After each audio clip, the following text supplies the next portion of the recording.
Right now, we're on our way to Together We Can. It's an addiction treatment center in Vancouver. It's a privately operated facility that provides addiction treatment beds. Most facilities here in BC are private, primarily funded by users, but we'll soon see more beds. The provincial government is setting aside over $1 billion over the next 3 years to expand mental health and addiction services.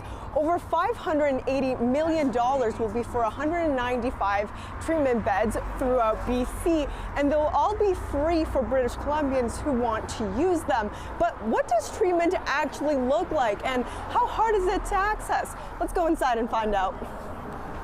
So this is kind of where it all starts. This is our intake office. We're full service here. We pick up clients, we remove them from hazardous situations, and we get them into the recovery solution. So they start here. They're in various states of physical distress, mental distress, due to substance abuse and mental health issues. They will be going to a very comfortable residential treatment home where they'll be situated. They'll be put in with their peer group. I'll gladly show you. Very quiet, very comfortable. And we're trying to reinstate the concept of family to individuals that might be disconnected, don't have family. So we have a wide range. We have individuals from the downtown east side. We have individuals that are gainfully employed. We have individuals that have served. We're kind of a hybrid model. So Together We Can is a licensed facility under Vancouver Coastal Health. So Vancouver Coastal Health has about 42 beds here at Together We Can. So if I'm accessing the private beds, how much does that cost me? I guess private therapy or private treatment here in BC in general is actually quite expensive. Private pay could look like anywhere from $9,000 to $15,000 a month. The last thing a family needs is red tape or bureaucracy that could prevent an individual from getting the help that they need. So waiting lists can run from a month up to 3 months. So that's unfortunately one of the chronic issues with our system. I want to show you a clip from our provincial health officer, Dr. Bonnie Henry, because she spoke about the recovery industry and the recovery system. And there's this mixture of private and public, and there's these people who operate recovery homes. Some of them are very good. We have no system. There's never been a system to understand who's in there, how well they do, how often people relapse. What supports do you need long term. What did you think about that? I think everybody's entitled to their opinion. Certainly there's a lot of room for improvement as far as, systematically overall. As far as what Together We Can does, I can tell you anybody that applies themselves 100% has 100% success. For some, relapse is part of their journey. For others, it's not. But I can tell you there is a place for the harm reduction approach.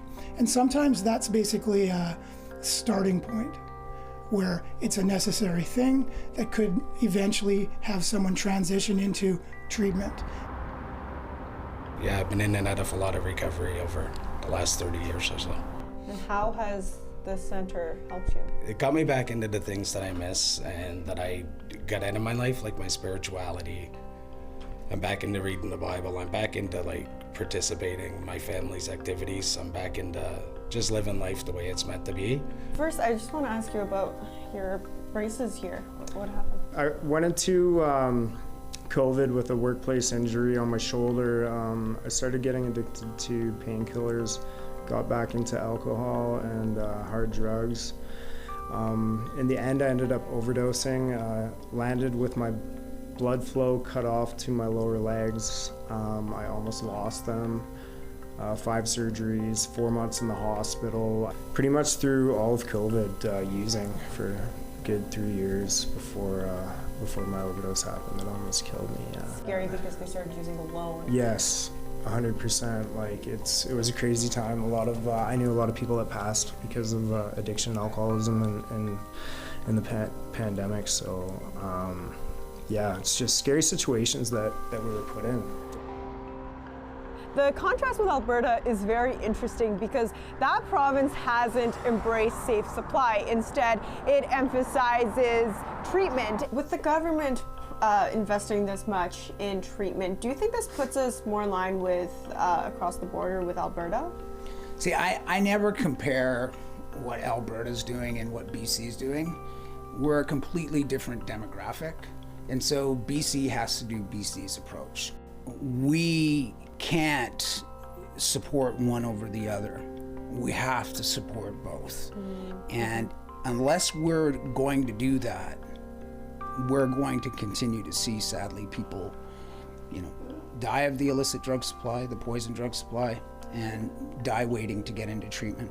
Experts caution that we need safe supply, we need decriminalization, we need treatment in order to tackle the toxic drug crisis, which has killed at least 11,000 people in BC since the public health emergency was declared in 2016. And Yasmine joins us now. Some comparisons in your story there between Alberta and BC. How do the provinces differ? Well, a big difference is that Alberta has more than double the treatment spaces that BC has. Alberta has over 8,000. We have only about 3,000. Also, Alberta dropped all user fees from publicly funded beds, whereas users here in BC have to pay for some beds, and that can cost up to $45 per day. So, Yasmine, is there any argument that BC ought to copy some or all of the Alberta model here? Well, Dan, it's not quite that simple. Alberta and BC are both the hardest hit provinces in terms of accidental toxic drug deaths per capita. So, as you heard in the story, it can't be just treatment or just harm reduction. Advocates say we need both to prevent people from dying. Dan? Yasmine Ghania, thanks very much. You're welcome.